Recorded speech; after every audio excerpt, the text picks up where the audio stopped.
It's time for What Drives Reno, presented by the National Automobile Museum in downtown Reno. Here's your host, Phil McDougall. Welcome, Reno. Wake up, get dressed, and get ready for What Drives Reno. Don't forget, it is presented by the National Automobile Museum, and today's word of the day is Hera. Why is it Hera? Because just yesterday, we just announced the Hera Homecoming event. What is that? That is going to be a week-long celebration starting July 27th to August 1st, 2026. It is going to be a gaslight parade. It is going to be a reunion for all employees that used to work for Mr. Hera. Tours, galas, a lot of fun, car show, and much, much more. So, word of the day is Hera. Go on our website, go on our Facebook page, you tell me that, and I'm going to give you a pair of tickets to our tribute concert, Eagles tribute concert on September 19th. So with those little announcements, I'm going to jump right into the show. I'm excited because our first guest, actually we have two guests here kicking it off. We have the one and only Porter Felton. He's the owner of Function Drives Form, also a board of trustee, my boss technically, at the National Automobile Museum. And he's amazing. Did I say? Yeah. You're amazing, my boss. I think I'm coming up short there, but I'll try. Thank you very much. We also have Sheriff Balaam. Sheriff Balaam is 27th person elected to serve as the sheriff of Washoe County since the office was founded in 1861. Your career includes over 26 years of law enforcement. Did I get that right? You did, yes. That's a lot. Thank you very much for coming today. Thank you for having me. Show. We're going to talk about a lot of cool things here today, but it's kind of customary if I kind of start off with, what was your first car? Because everyone remembers that. It was an Oldsmobile, I think a Cutlass, but it had white leather. Any stories you can share? It was a big boat car that lasted 6 months before I wrecked it. Normally, that's what people had. Their first car, they don't last very long. But we always remember a first car. Sheriff, thank you very much for coming on. Porter, thank you as well. There's something exciting taking place on September 11th. Can you guys jump in and just tell me what the news is? What's for our listeners? So we want to honor first responders and sheriff departments around the area, and this year we're focusing on the Washoe County Sheriff's Department and Sheriff Balaam. And it's a car rally that'll go through the area and end with a demo from the sheriff and a shooting event and a lot of fun stuff. But the point of it is to raise money for the sheriff's honorary deputies group, and I'll let him take it from there. But that's the point of it. It's really a feeder for that. Great. Yeah, so the Back the Blue Rally is an amazing event they've been doing. Porter started it 4 years ago. And it's just a group of individuals that come together, and they raise money at the end of the day for each of the sheriffs and Douglas Carson or myself, and we rotate. And so this year it's the sheriff's office, and we're honored for that, and the Washoe County Honorary Deputy Sheriff's Association, which is our nonprofit. And that is an organization that was started almost 20 years ago under the previous Sheriff Balaam, who was my father. Mm-hmm. And it's a group of individuals in our community that pay a yearly due, and they do four things for the sheriff's office. They pay for things that aren't in my budget. So equipment. We had a concert last year up at the lake, and through that fundraising, the honoraries, we're buying a new boat for Incline. So I'm replacing my Marine 9. And it also pays for training, executive training, SWAT training. Right now I have an individual back at the University of Louisville at a leadership class. I sent two to a leadership class at Boston University. The honoraries pay for that because I don't have that money in my budget. And then the last is our outreach. And so the two big things, the one biggest I love is our Shop with the Sheriff. So every year. I've heard about that. I've heard about it. That must be really special. It is. We'll make sure we invite you this year. It's 250 kids from around our community. And for 3 hours at the Walmart on Pyramid, honoraries come, and then employees of the sheriff's office and deputies, and you get to shop with a child. We bring Santa Claus comes to visit. They get a picture with Santa. You go and shop, and then when they leave, they're given everything so they can wrap those presents. And the stories I could share, it's what Christmas is about. I love hearing stories like that. The children, I'm assuming, are in need. They are in need. We work with the Boys and Girls Club, Children's Cabinet, and the school district. And we'd love to do more. And actually, we do this one, and then we do two smaller ones, it looks like this year, at two other Walmarts. So almost 300 kids and their families. That's the important thing is they always shop for their families, and that's the greatest thing. They forget about themselves, and then when you get to tell them, what about you? Let's go shop for you. It's awesome. And then we do Christmas in July. We just did that at the Boys and Girls Club. We handed out 1,200 backpacks with school supplies for kids. But our big thing at the sheriff's office and through the honoraries is we want to make it fun. We don't want these families to realize and make kids feel they're there for a handout. Right. It's more about let's have some fun. So it's a carnival event, and we bring resources. And we had 40 nonprofits in the gym. So families, when they came, we had some carnival games. We bring our new deputy sheriff recruits from the academy. So they get to learn right off the get-go. They're learning in the academy about crime fighting and keeping our community safe that way. And then they're learning here about the outreach in the other half of making a difference. And so those are what the honoraries do. And so through the Back the Blue rally, that money goes in there, and then we either buy equipment, training, or it's more outreach. I have 4 deputies in the schools in Sun Valley, in the elementary schools. So when one of those schools has an event, through the honoraries, we give it to the deputies and the school, and then we can help participate because I don't have that money in my budget. And that's the biggest thing about the honoraries. A lot of people don't realize anybody can join. It's on our webpage. So you can type in Washoe County Honorary Deputy Sheriff Association or go to washoesheriff.com and type in honorary deputy, and it'll pull it up. It's an online app. And then they pay a yearly due. And so we have everybody from people all throughout our community, from blue collar to very wealthy that belong. And then we do events for them as well to thank the honoraries. So we do a shoot and we do a mystery dinner where my crime lab develops a crime scene, and through a dinner, teams are put together, and you have to go around, and my crime lab dresses up, and so does the front office. That sounds like a lot of fun. It was. We did Western steampunk this year, so I had to look up what steampunk was. Okay. But throughout, you have to interview all of the role players, and we have certain scenario and stations where we did, like, they teach you what blood testing, and we have cow blood we bring in, and so you get to do, like, if you were really processing the scene, a dart gun with drunk goggles, so they had to do some fun shooting. And at the end, the teams have to figure out, and whoever gets the most clues wins. And that's something we do with the honoraries, just to thank them for their commitment to supporting the office. And through them, we're able to do a lot of things that my budget doesn't do, and the outreach, that's just not within my budget. Those are all such unique experiences. So for people who are listening, I mean, you have some really different things. And I'm going to tell you right now in the hallway before we started the show, you're telling me a little bit about it. So you have me on kids. I'll write you a check and be part of that, because I think people who are listening, those are amazing things. And you said, like, everyone's cutting back. You need money to support those programs. And to me, as a listener, I know specifically where that money's going, and I can relate to that. And just if it's just kids related in any one of those fashions, it's helpful, right? Just a smile on their face. And when you just said, which is so powerful to me, that they get it for somebody else first, and then they think of them. And these are children that just don't necessarily have a lot of means, right? They don't. And, I'll share one story that's neat with honoraries, because a lot of them will form a relationship with these families. And so one of our original honoraries, who was a known businessman, and his wife in the area, they did that. And so throughout this young boy's life, they would help when he would play sports and buy his cleats and show up and support him as he grew up. And then as he grew up older, they kind of lost connection with him. But he passed away a couple of years ago.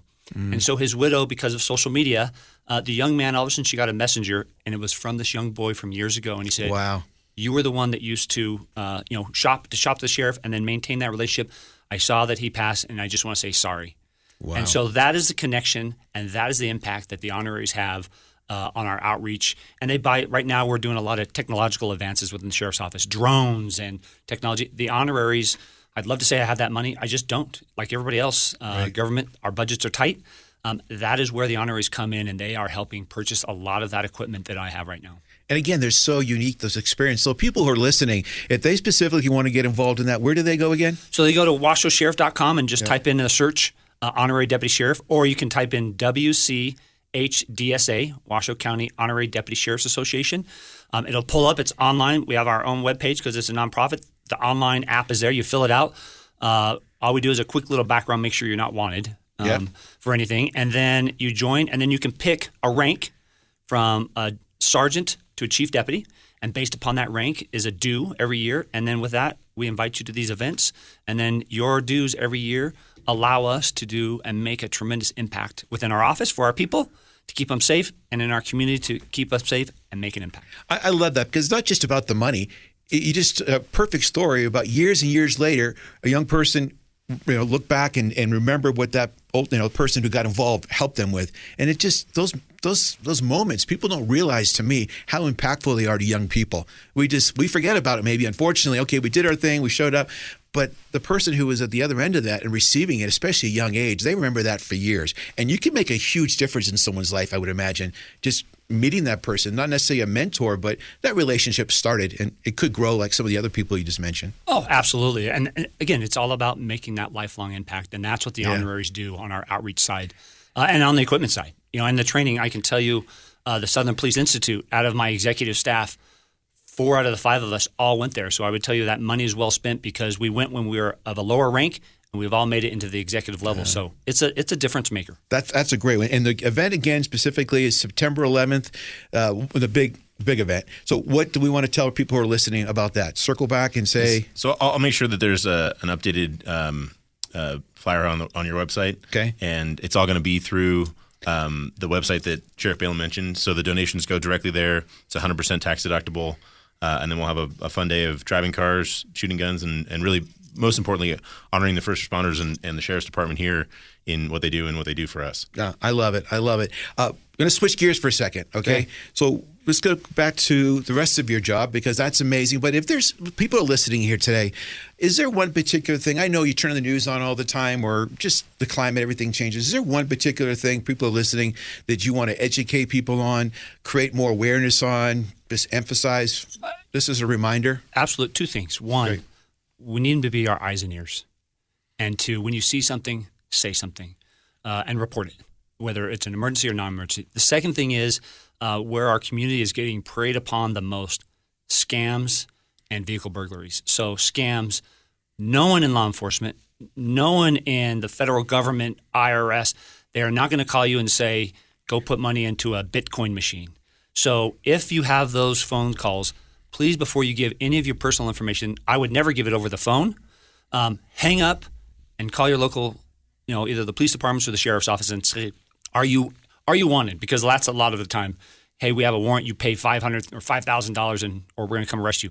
We don't call you. We just show up and say, hello, you're under arrest. So we're not going to call you, nor is the IRS. And so that's what I would tell you, especially for our elder community.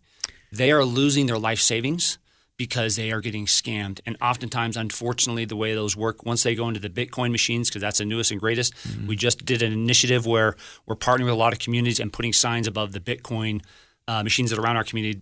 If somebody's asked you to put a large amount in, don't do it. Yep. Don't do it. Call your local law enforcement. Don't ask them on the phone for that number because they're going to give you their scam number. Right. Hang up and say, I'll call you back, and go look it up. That's what I would tell you probably the most. And lock your cars. Please lock your cars. And even if you lock them, if you have valuables, don't leave them on your dashboard, on your console, or on your seat. Every day we're taking reports of people either leaving their cars unlocked and their cell phones, wallets, computers are all gone because they left them right out.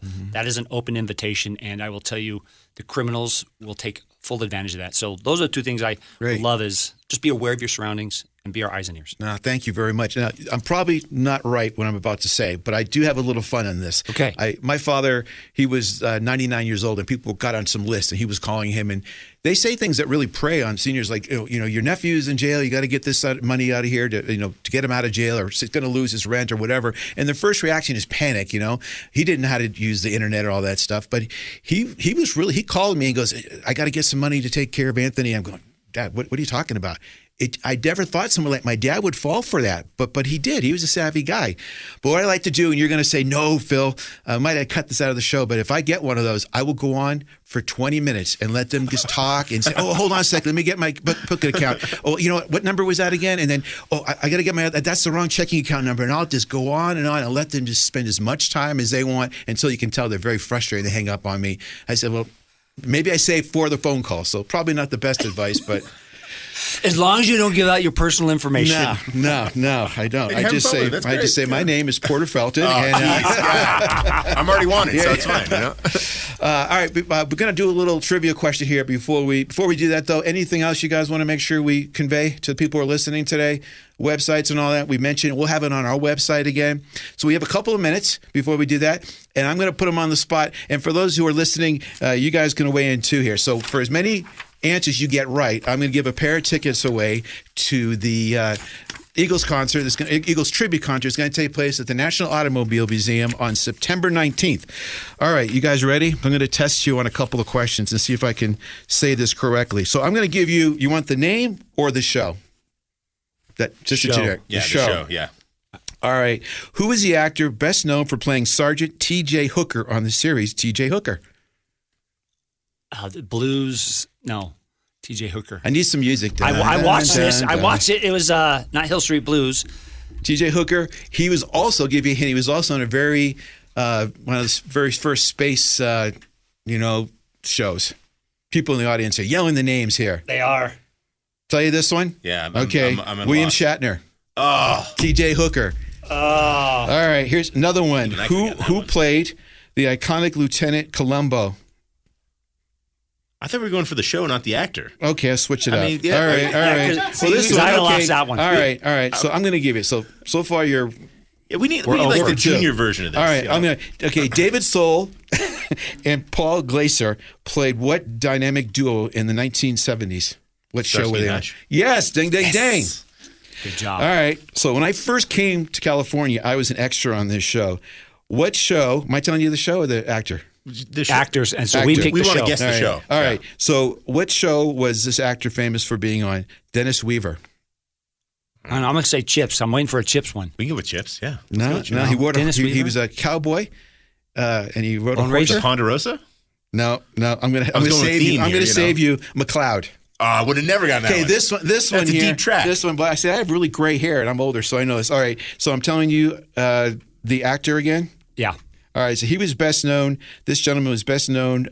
His actor was Telly Savalas. Do you remember what he was? Always had a lollipop. Yes. He was bald. Had a.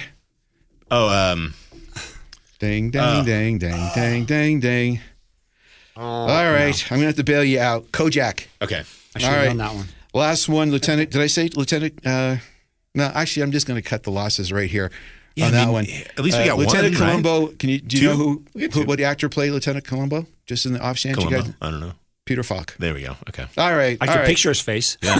That's exactly what it is. We build their face and a tip of the tongue. We got to get some car trivia. All right. So I'm going to throw some. So first of all, I said I guarantee you, if I just played an engine sound, you would have known what it was. No problem. If I said who invented this chip in a car, you would have known. You would have known all that. But I got a little carried away on that. All right, guys. Thank you very much, Sheriff. Thank you very much, Porter. Thank you very much for coming on. Last time, talk about the website again.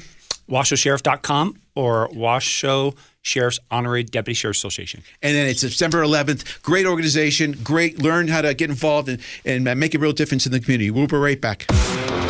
We'll be back with more What Drives Reno on 1060 AM KFOY, Radio for America.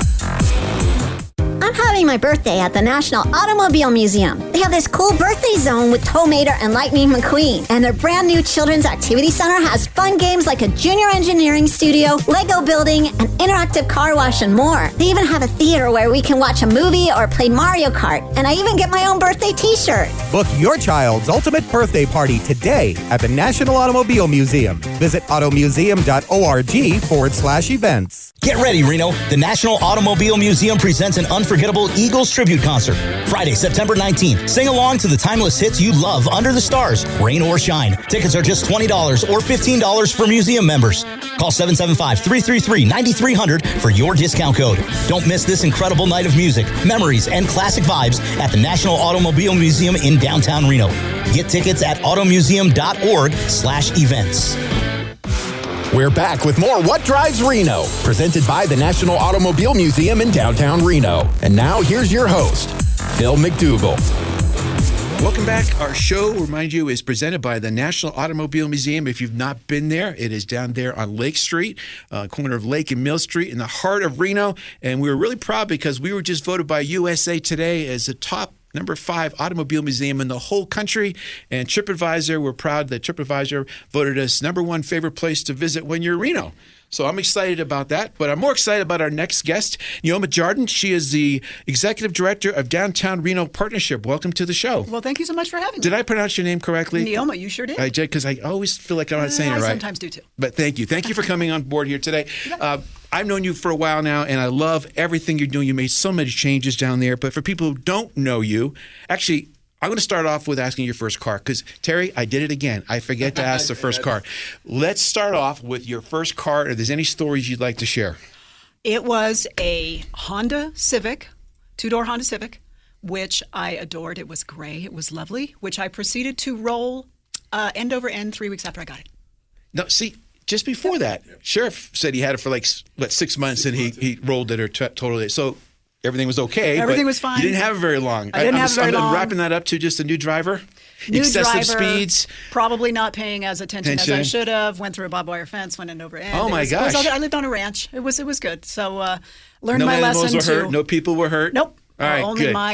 my pride and my dad who had words to say about my Now, I'm just curious. I got to stop for a second because in my situation, when I didn't realize that oil light really was urgent. So I remember going down to visit somebody and I said, well, no, it's okay. And I let that go for quite a long time and the engine blew. And I remember my father saying, if that ever goes. So my lesson was it took me a long, long time to earn enough money to have something because he was not going to reward me. He wanted me to remember that. I had the same experience. My father's one of his favorite sayings, aside from, it'll quit. Think how good it's going to feel when it quits hurting. He loved to say that. But he would always say, you keeping that oil checked in that car. He was always very good about that. And then I made the mistake after I totaled the Honda Civic and I worked hard and I got my second car, which I'm forgetting what it was now. Must have been really memorable. It blew a tire on Interstate 80 in between where I lived in Fernley and in Reno. And I pulled off the side of the road. And at that time, we didn't have cell phones or anything. And someone happened to be driving by who knew my father and my family and went all the way down to the ranch and said, your daughter's, tire and the whole thing. And he came back out and put the lights on the back of the car and told me how to change the tire. I-80. He said, you'll never have to call me or have someone come find me again. You're going to learn how to change your tire. And you're going to learn right now, right now, here. on the side of the freeway. Again, you were paying attention, I'm sure, on that one. Well, thanks again for coming on the show here today. So you've been a community leader for a long, long time here. Can you tell our audience just a little bit about your background and things you've been involved with? Sure. Proud to have grown up here all my life. I was born here in Reno, raised on a ranch out near Fernley, actually near Wadsworth on the Truckee River, and then moved back to Reno to go to college and began a professional career at McDonald Carano Law Firm for about 20 years. And I did not know that. Yes. I learn something new every time. I think I know somebody. I was at McDonald Carano for 20 years, and I like to say I was a lawyer babysitter for all those years, but it was a great learning area for me and a great professional environment. And through that, I got exposed to and was involved in politics. So we did a lot of governmental affairs stuff and different things. And I had left there. My husband and I had gotten married, and we were blending families. And I took a little bit of time off. And then prior Mayor Cashel called me, and he said, hey, Neoma, what do you think about running for city council? And so I said, well, let me talk to my family. Let me think about it. And that's when I, having been involved in business for many years and been entrenched in the community, said, I'm gonna do it. I have a very sort of logical, straightforward business mind, and we went for it. And I was very fortunate to have been elected 3 separate times on the Reno City Council. Wow. And then in my final term, there was a position that came open for the executive director of the Downtown Reno Partnership, of which I was part of forming. Mm-hmm. I love downtown. I represented downtown for 10 years. And so I put in for it, and I got it. And here we are 3 years later. Now, here's a question I always like to ask people. Knowing now, what would you tell yourself about when you're deciding whether you're going to run for office? Would you give yourself any advice like, heck no, don't do it? Heck no, make sure you know these 3 things? Any advice you'd give yourself before you started that whole thing? Well, I think the advice I would give myself, and maybe anybody who's out there contemplating running for office, is you really are doing it for the public service part of it. It is a lot of work. If you think it's a part-time job, it is anything but. And make decisions. They're all going to be tough. They're all going to keep coming at you hard and fast. Yeah. Do your homework, make the decisions, move on to the next thing. Because if you constantly chew on something over and over, you'll never get anything done. I've been on some boards and people don't realize, and I know city council probably to another level, but I was on a school board and some others. And these binders you always see on the side, if you don't read it, if you don't learn about it, you're not doing anyone any good. You have to take the time to really be educated. And I think the most frustrating thing from an outsider looking in is that you have all the data. And a lot of people come in with their blinders on and they don't realize, they only think this is my interest. And if I don't get my way here, they don't think about how that affects everybody else. Or they haven't asked the questions how it could affect everybody else. So thank you very much for your service. And the counseling sessions are all done after all that political thing? I'm good to go. Good to go again? I'm all good. Well, tell us a little bit now about the Downtown Partnership. So people don't know what that means. They don't understand what it represents. They don't understand what it does. And I can tell you that firsthand. I did not know. And we are down at the National Automobile Museum. We are one of the biggest beneficiaries for the work you do and your team does. We are right in the heart of it. And I've seen a transformation since you came in like none other in terms of just so many different areas we'll touch on. But give us a broad overview about what you do and what your team does. Absolutely. So the Downtown Reno Partnership is a business improvement district. And there are some 1,600 business improvement districts across the nation. And what it recognizes is all downtowns have extra needs. They have extra issues, they have extra foot traffic, they have all extra things. And government can only provide sort of a mean level of services. Downtowns need more security, more cleanliness, picking up trash. They need more interfacing with maybe a needy or homeless population. And so 7 years ago, the leaders at the city of Reno and stakeholders downtown, property owners, got together and said, we need more of all these things. Went out, best practices, saw what other cities were doing, and said, we want to form this business improvement district. So what it is it's 110 blocks of downtown, and it's basically from the base of UNR all the way down to the top of Midtown, all the way over to Keystone, and then all the way over to Wells. So it's 110 blocks. And all the property owners within that district pay an annual assessment, and that annual assessment pays for all the services we provide. And what we provide is ambassador services. If you've been downtown, you've seen the amazing individuals in blue. They are amazing. I got to give you a plug for 1 second because they are, for those who aren't familiar, One Museum Drive on the corner of Lake and Mill Street. But we see them down the river all the time in a regular. They're like family. They'll wave to us. We know they're taking care of things on a regular basis. If there's a challenge that we have, we make a phone call or email. I'm not kidding. I've said this before, and I'm not exaggerating. I don't know how you guys do it, but by the time I put the phone down and I'll walk around the building and I'll come out, use an ambassador there addressing whatever the question is. They are incredible. We have 40 ambassadors and 10 security guards now. They work 24/7. So you call our hotline, 775-313-4080, if you're in our business improvement district boundaries and you pay into our assessment, and we will come and address the issues that you might be experiencing. Maybe someone's sitting, lying, camping on the sidewalk. You can't do that in Reno. You can't do that. You can't do it downtown. We'll be the ones to inform individuals if they need to be connected to a service, if they need a ride to a shelter, the DMV, the Social Security office.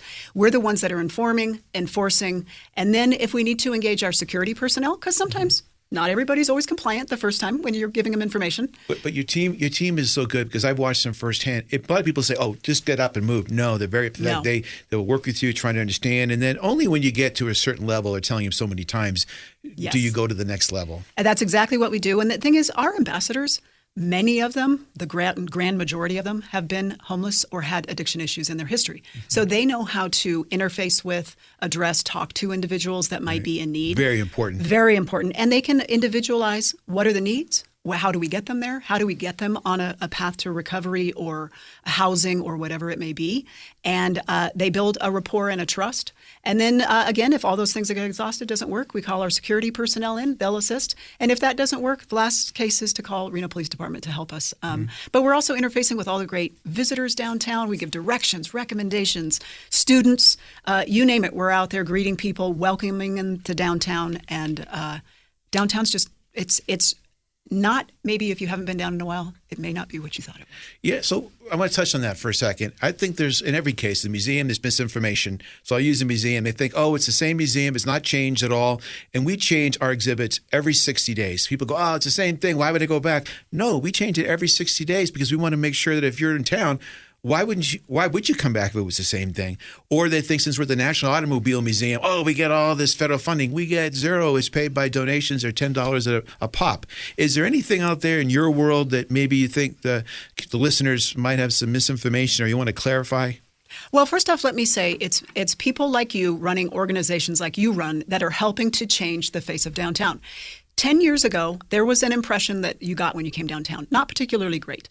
We still have areas to go. We have too many vacancies, in my opinion, of buildings downtown. But downtown Reno has never been cleaner nor safer. And that's not me just saying it because I'm the head of the executive director of the Downtown Reno Partnership. I've seen it in our area in the last few years. It has dramatically changed. Data says that. And so what we really want people to know is there are announced another new business that opened today.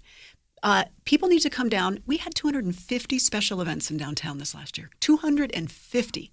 We had over 1 million people visit downtown every single year. So it's businesses like yours. Huge numbers. Always great things to see and do. Walk along the Riverwalk. Go to the Brewery District. Go to the Riverwalk. Check out a new theater or a new bar or restaurant. There's so much to do. Don't let someone, saying something shape your opinion. Come on down and check it out. It's people tend to focus. My impression. They tend to focus on what they think is going to get headlines, a negative thing. They don't focus on all the good things. They don't focus on how many new businesses are moving in. They don't focus that crime rate has gone down. They don't focus on the increase of ambassadors and what was the other group you have that come in there? Security personnel. They're extremely visible. So if you haven't been down in 4 or 5 years, maybe you have an impression or 10 years ago. But I can tell you firsthand from the National Automobile Museum, I have seen a significant change across the board, specifically in your leadership and your team. So thank you very, very much for all that.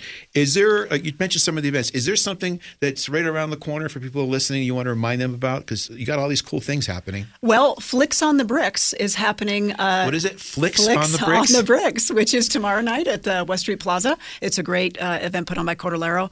And you come down, it's an amazing thing. You want to come down and check that out. You just need to go to downtownreno.org, check out the amazing events. City of Reno is putting on a ton of events in a number of their spaces as well. So that's coming up to just this week. Of course, coming up with the Italian Festival, you name it, that always draw a huge draw. And then I know a love of yours, just waiting for Christmas. Yes. Waiting for Christmas. I might give a little tease on that later on. Okay. Yes, we're going to. Well, I might as well just now. Let the cat out. Well, we literally have. Most people come to us every Halloween, and we had like 3,000 children come through, and it's nice. It's really for people in the community or people who don't have the means to drive out and do a lot of things safely. So we're going to have a program like that, but we're going to go all out. So for December 16th to December 23rd, for those of you who know the National Lampoon Vacation, we are going to be on steroids. The inside of the museum, the outside of the museum. Christmas Carolers is going to be open at nighttime. We're going to light everything up, have Santa Claus there. We're just going to go all out. So stay tuned for more details. But it's going to be a week of day and evening activities for the whole community to enjoy. We're so excited about that. Tons of stuff to see downtown. A lot of fun. Any other events coming up you want to share? Or if people want to get more involved in your world or help, what advice do you have for them? What I would say is just come to our website, downtownreno.org. We have all the events going on downtown. You can learn about our organization. You can learn so much that maybe you didn't know that you can share with others. And what I would say to people, tying back into the National Automobile Museum, is, bad news can often take the fast lane and good news take the scenic route.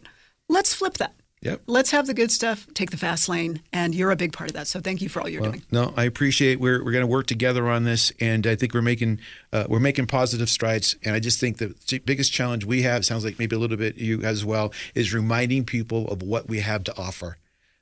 Most people are surprised that the National Automobile Museum is in Reno. Most people have a perception of a big warehouse. And it's not like that. It's 105,000 square feet, outdoor bar, pavilion. We do summer concerts. We do all kinds of things. And I think most people are really surprised of all the events that you just mentioned there. Last year, 250 events down there. And it's supporting everybody. And for not just the people outside. I mean, I want the people from outside to come in and enjoy it. We just got to do a better, not a better job, or I need to communicate that message over and over so the negativity that might be out there is overshadowed by all the positive things that have happened. Anything else you want to share with us today? Because I'm very grateful to have you on the show and everything that you're doing.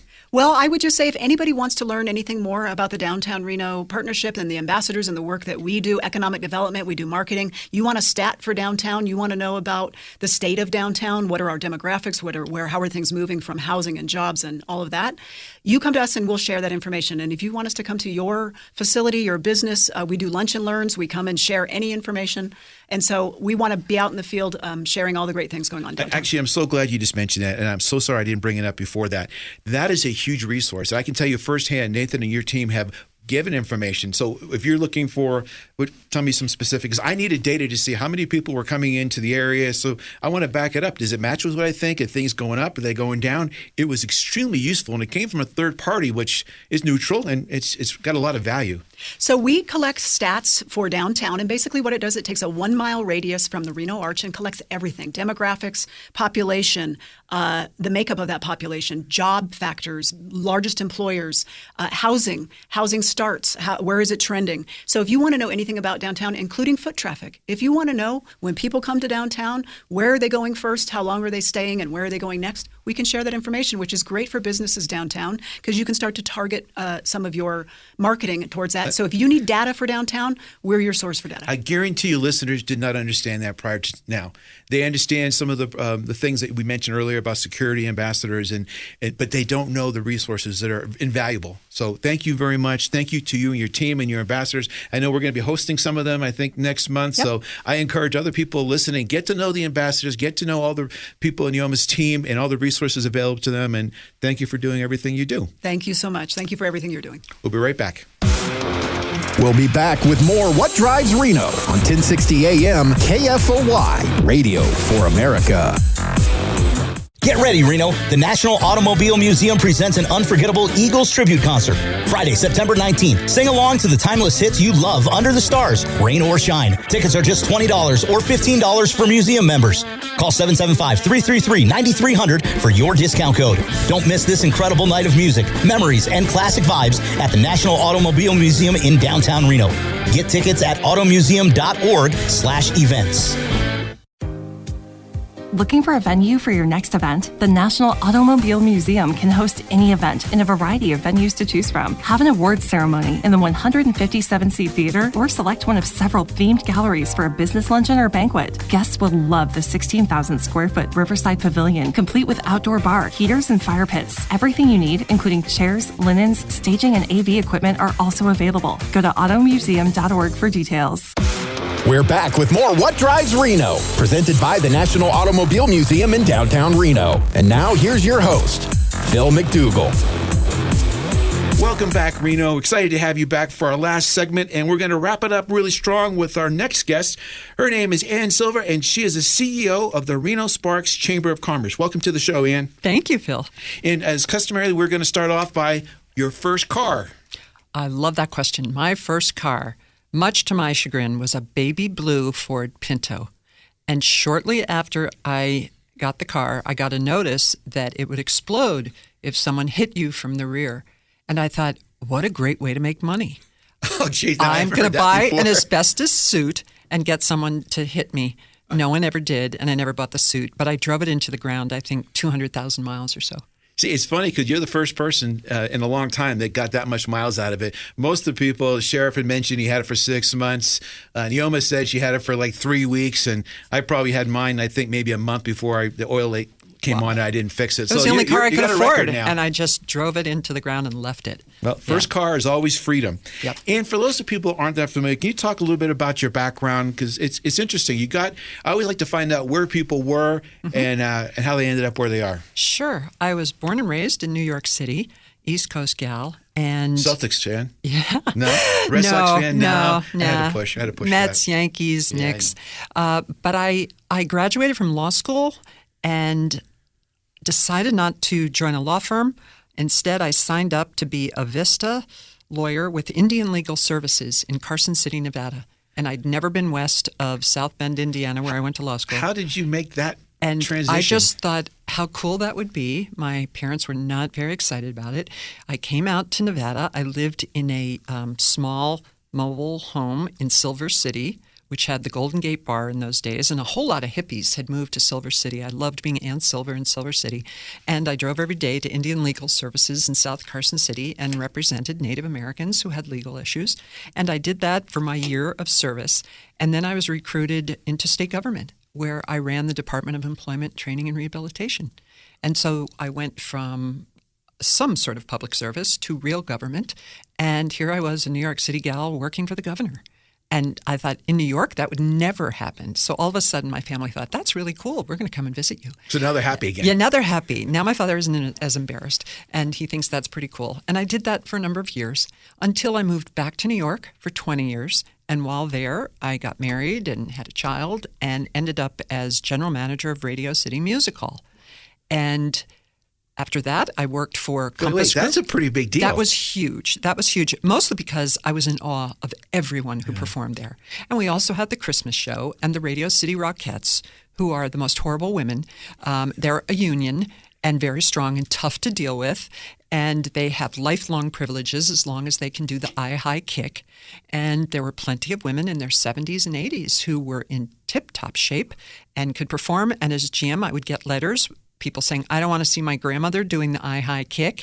And we found a way to create a program. It was called the Sunset Program. And Radio City look to fund a different adventure for many women when they reached a certain age, and they could start like a beauty you worded salon that. or go A different to school. adventure. A different adventure. We're not retiring you. No, We're just giving you a different We're just adventure. suggesting for X number of dollars, you could open a pet cleaning place, or you could go to school. And so it worked out well, and I just had a fabulous 7-year run there. And then went off to Compass Group, which is the largest food service provider in the world. And I was Senior VP of Human Resources and Labor Relations. And then I thought, I'm going back to Nevada. I missed it. I had so many friends here. I love the idea of returning, and I've been here ever since. Always been with the Chamber? No, I've been with the Chamber for 10 years, and I Yeah, had a that's few great. things in between. But- I was CEO of Big Brothers Big Sisters, Right. and I worked for the Reno Sparks Indian Colony, where Wow. I saw many So you of came the back. You came back to that relatives of people I had worked for and with. Oh, that's great. So I always like people to tell the story, because the other part is, if you didn't do what you're doing now, what would you do? But it sounds like you've already lived 5 or 6 I had a different very inventions. eclectic career, and I don't think I could replicate it if I tried.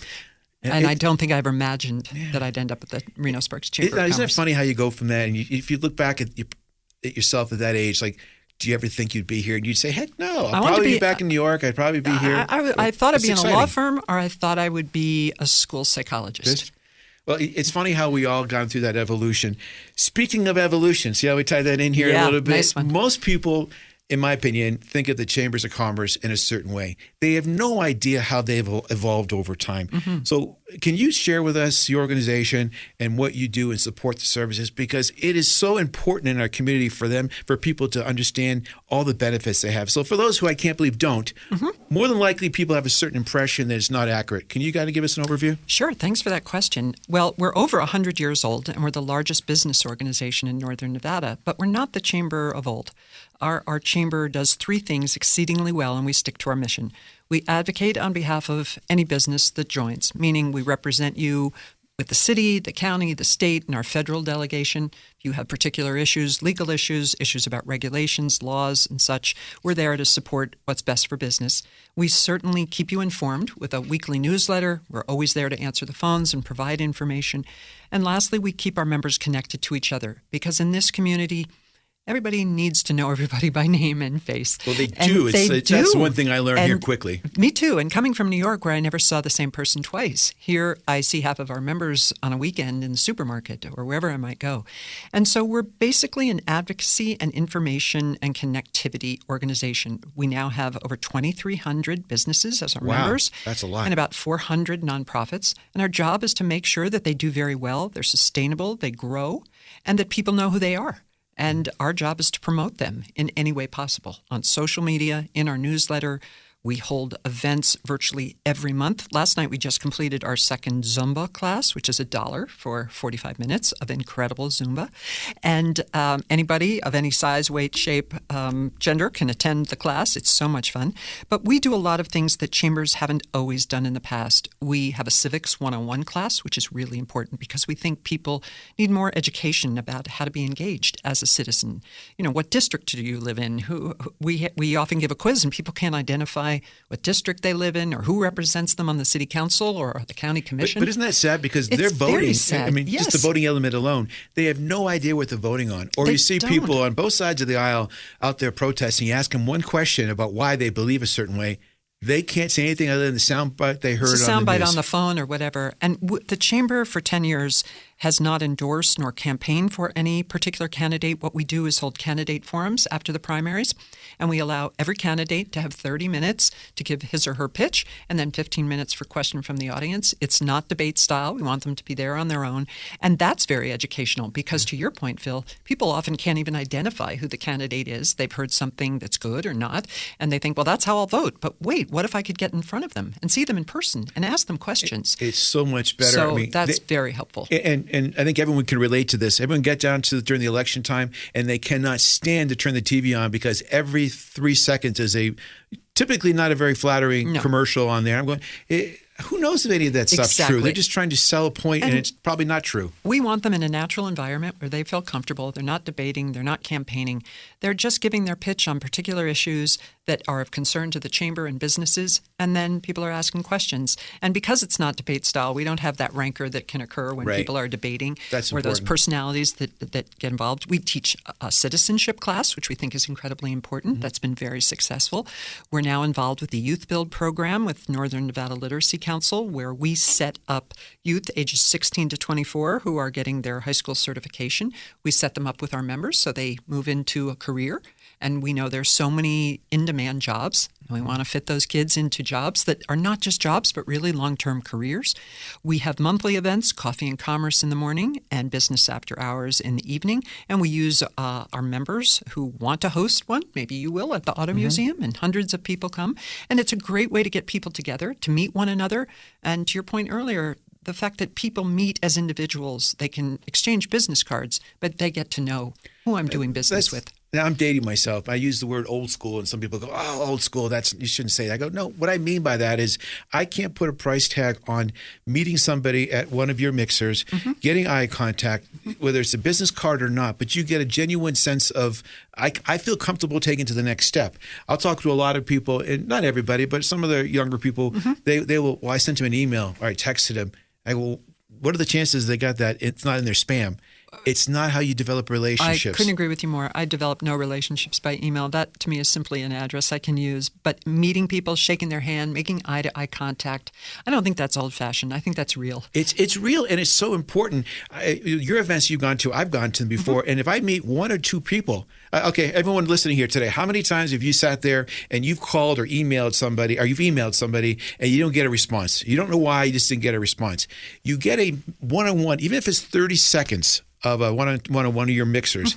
The next time you call them back, you're simply saying, "Oh, I enjoy seeing you there." Yes. You're increasing your chance of them calling you back a thousandfold. Well, in this community, I've learned, in New York City, I never saw the same person twice. But here, it's so much about those interpersonal relationships. And even if it's shaking one's hand or giving somebody a business card or saying, "Give me a call," that really forwards your impressiveness with someone. The fact that you can reach out. It's not the yellow pages. You're calling a garage door company, or you're calling a bus company, or you're calling a nail salon because you met that person and you feel more comfortable because you know someone.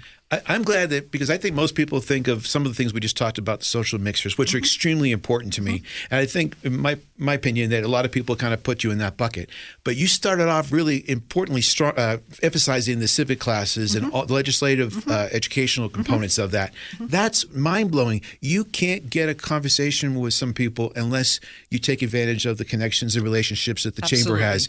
I just can't put a price tag on that. And a lot of people go, "Well, that's the mixers. I don't have the time to do that." No, that's a portion of it. That's a tiny bit of what we do. And I think if you can take advantage of those, they're wonderful. But obviously our advocacy work every legislative session and in between our fly-ins to Washington, D.C., where we have close personal meetings with our senators and Congressman Amodei. We visit Washington. It's so important. Many people haven't gotten out of their bubble here, and they need to see the larger world of commerce and how, in many cases, small businesses drive the economy. 93% of our economy is driven by small businesses. It's no different in Nevada. Right. And I always say every one of us has a small business experience at least once a day. Whether you're stopping to buy gas, you're getting a haircut, you're going in for a sandwich, you're dropping off your dry cleaning. Those are all small businesses that make our economy hum. It's such a difference. So I want to just remind our listeners that if you haven't been a member of the chamber in a while, it is not what you thought. Like the museum. If you haven't been to the museum in a while, it's not what you thought. We change every 60 days.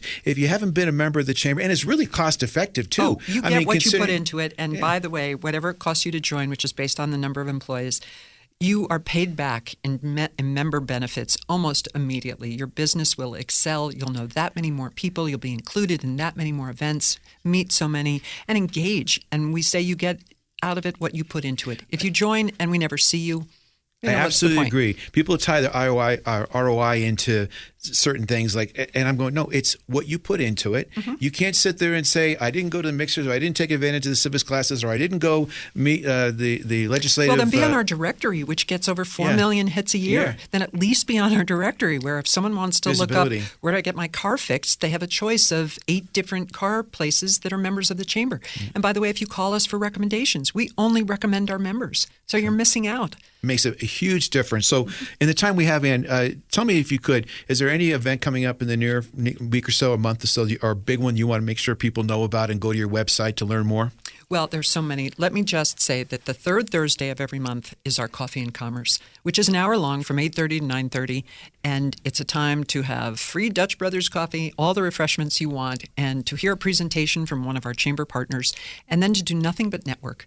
And it's in our large room with our 162-inch screen. So if you have a flyer or something you're trying to promote, you send it to us in advance. It's on the screen for over an hour, so everyone gets a chance to view it. And it's a great event. It's jam-packed, and I'm always happy when it's standing room only. Well, I'm a huge proponent, supporter of the chamber because they do so much, and people, I don't think they tap into it or they forget. So I just want to have you on the show to remind everybody what you do, what your organization can supply, and especially those 90% of those businesses that are generating, small percentage of businesses out there, the larger business, smaller business. I'm not sure what I'm trying to say. I'm trying to say that the smaller businesses generate so much of our That's what economy. I'm trying to say. Yes. And they live paycheck to paycheck sometimes. Well, and they're providing all the goods and services we need to have a quality of life. And they don't have the opportunity of thousands and thousands and thousands of dollars big billboards advertised. and newspaper exactly. ads. So go down there, capitalize on this resource, and get to learn a little bit more. So if people want to have more details, what website do they go to or telephone number? www.thechamberNV.org, and our phone number is 775-636-9550. Great. Ann, thank you very much for coming on the show. I appreciate it. Thanks for all the work you do at the museum. Thank you. We'll be right back. We'll be back with more What Drives Reno on 1060 AM KFOY, Radio for America. I'm having my birthday at the National Automobile Museum. They have this cool birthday zone with Tow Mater and Lightning McQueen. And their brand new Children's Activity Center has fun games like a junior engineering studio, Lego building, an interactive car wash, and more. They even have a theater where we can watch a movie or play Mario Kart. And I even get my own birthday t-shirt. Book your child's ultimate birthday party today at the National Automobile Museum. Visit automuseum.org/events. We're back with more What Drives Reno, presented by the National Automobile Museum in downtown Reno. And now here's your host, Phil McDougall. All right, we're back. Thank you guys very much for tuning in to our show. Jerry, we have some great people on the show here today. Awesome. The quality of just hearing their backstories are just... It's so interesting to see where they were, how they came to where they are, and just the stories behind each one of them. I want to special thanks to Sheriff Balaam, Porter Felton, who was on the show, Neoma, Jardon, Downtown Partnership, and our last guest was Ann Silver from the Chamber of Commerce. All great guests.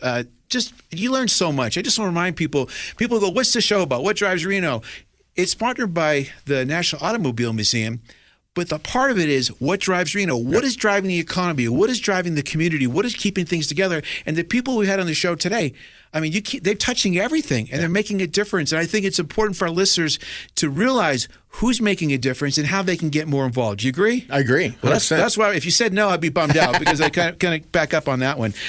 Okay, so before we wrap up here, I just want to remind everybody the show is made possible through the National Automobile Museum.